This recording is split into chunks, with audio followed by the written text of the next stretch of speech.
페레이라 대 안칼라에프는 흥미로운 매치업입니다. 페레이라에게 힘든 도전이 될 것이라고 생각했고 지금도 그렇게 생각합니다. 페레이라와 안칼라에프의 배팅 배당률이 비슷하지만 페레이라가 약간 더 유리한 상황입니다. 이 싸움을 더 자세히 살펴보고 논의할수록 페레이라의 태클 방어가 향상되고 있다는 것을 알게 됩니다. 얀 블라코비치와의 싸움도 잊지 마세요. 그는 태클을 맞고 다시 일어섰으며 탄탄한 레슬러를 상대로 레슬링 방어에서 상당한 향상을 보였습니다. 하지만 솔직히 말해서 안칼라에프의 레슬링과 그래플링 기술은 얀 블라코비치보다 훨씬 뛰어나다고 생각합니다. 그럼에도 불구하고 페레이라의 자신감과 그래플링에 대한 이해도가 상당히 높아졌습니다. 그는 항상 좋은 이해력을 가지고 있었지만 지금은 더 좋아진 것 같습니다. 특히 그의 테이크다운 방어와 그래플링 교환에서의 전반적인 인식이 그렇습니다. 마고메드 안칼라에프가 페레이라를 땅에 눕힌다고 해도 그를 끝낼 수 있을 것이라고는 생각하지 않습니다. 페레이라가 다시 일어나서 그 상황을 잘 처리할 것이라고 믿습니다. 안칼라에프는 스탠딩에서 훌륭한 파이터입니다. 그는 사우스포 스타일로 다재다능하며 타격 교환에서도 매우 잘 싸울 수 있습니다. 하지만 페레이라는 스탠딩 타격에서 정말 뛰어난 실력을 가지고 있습니다. 안칼라에프에게는 몇 가지 두드러지는 습관이 있습니다. 그는 싸울 때마다 체크훅을 사용하는 것을 좋아하는데 이것은 그에게 매우 효과적이지만 페레이라와 같은 상대에게는 위험할 수 있습니다. 알렉스 페레이라는 특정 습관에 의존하는 안칼라에프의 행동을 즉시 활용할 것입니다. 싸움 중에 그런 습관을 알아차리면 페레이라는 재빨리 그것을 이용할 것입니다. 페레이라는 오프닝에 대한 놀라운 통찰력을 가지고 있으며 침착함을 유지하고 항상 평정심을 잃지 않습니다. 그래서 저는 현재 페레이라에게 기울고 있습니다. 주시해야 할 한 가지는 페레이라의 인사이드 레그킥입니다.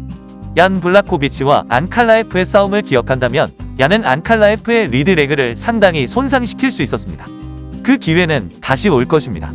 안칼라에프가 가장 잘 싸우는 장소는 인사이드 레그킥에 가장 취약할 수 있습니다. 안칼라에프는 기술을 조정할 수 있지만 편안한 상태라면 블라코비치와의 싸움처럼 다시 레그킥을 맞을 수 있습니다. 페레이라가 다시 그런 포지션에 들어갈 가능성이 큽니다. 그의 킥에 대한 가장 무서운 점 중 하나는 그가 킥을 전혀 알리지 않는다는 것입니다. 페레이라의 움직임은 예측할 수 없습니다.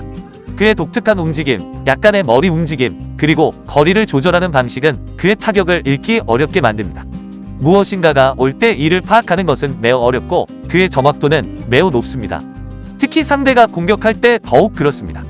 그는 압박을 가하고 주저없이 타격을 가하며 교묘하게 공격을 설정하기 때문에 매우 위험한 파이터입니다. 공격적이든 반격이든 그는 매우 뛰어난 실력을 가지고 있습니다. 발로만 싸운다면 안칼라에프에게는 힘든 싸움이 될 것입니다. 그는 확실히 상대를 그라운드로 가져가고 싶어 할 것이고 몇 번의 태클로 성공할 수도 있습니다. 하지만 5라운드 동안 페레이라가 안칼라에프의 앞다리를 손상시키고 서브미션을 피한다면 그는 자신의 기회를 찾을 것이라고 믿습니다. 페레이라는 기술적으로 그라운드에서 서브미션을 피하고 싸움을 계속할 수 있습니다. 안칼라에프가 페레이라를 잡아두는데 성공하더라도 서브미션보다는 컨트롤에 더 중점을 둘 것으로 예상합니다. 안칼라에프는 강력한 그래플링 기술을 가지고 있을 가능성이 높습니다. 그는 견고한 팀과 함께 훈련하고 있지만 정확히 어디에서 훈련하고 있는지는 잘 모르겠습니다. 하지만 그의 접근 방식은 공격적으로 마무리를 노리는 것보다 컨트롤에 더 중점을 둘 수 있습니다. 저는 페레이라가 일어나려고 하면서 큰 실수를 하지 않는 한 안칼라에프가 페레이라를 제압할 수 있을 것이라고 생각하지 않습니다. 그러나 페레이라가 글로버 테세이라와 긴밀히 협력할 가능성이 높다는 점을 고려하면 그는 잘 준비될 것이라고 믿습니다. 페레이라는 똑똑하고 내구성이 뛰어나며 침착합니다. 안칼라에프가 지상에서 어떤 틈새도 활용하기 어려울 것입니다. 페레이라는 압박을 받을 때도 좋은 결정을 내리기 때문에 제압당할 가능성이 줄어듭니다. 이 싸움에서 저는 가장 유력한 후보인 알렉스 페레이라를 선택합니다. 그는 TKO 또는 KO로 이길 것이라고 생각합니다. 저는 초반 라운드에서 KO가 일어날 것이라고 생각하지 않지만 그는 확실히 빠르게 해낼 수 있습니다. 저는 2라운드나 3라운드에서 TKO에 더 기울고 있습니다.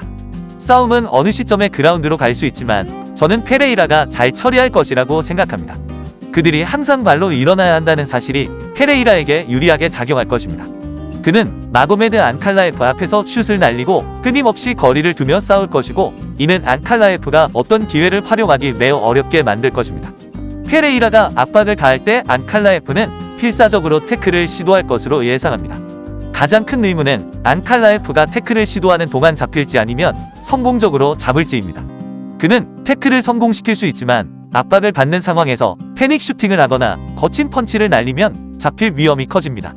안칼라에프가 페레이라를 그라운드에서 끝내는 모습을 보기는 어려울 것 같습니다. 그가 그를 그라운드로 가져간다 해도 말이죠. 저는 이 싸움이 이렇게 전개될 것으로 예상합니다. 페레이라가 그 기회를 찾는 것은 시간 문제일 뿐이라고 생각합니다. 안칼라에프가 매우 힘든 상대이기는 하지만요. 5라운드 싸움이라는 사실이 페레이라에게 유리하게 작용할 것입니다. 저는 그가 결국 안칼라에프의 약점을 찾아낼 것이라고 믿습니다. 안칼라에프가 태클을 할 가능성이 높다고 언급했지만 진짜 문제는 그가 그것으로 의미 있는 일을 할 수 있을지 여부입니다.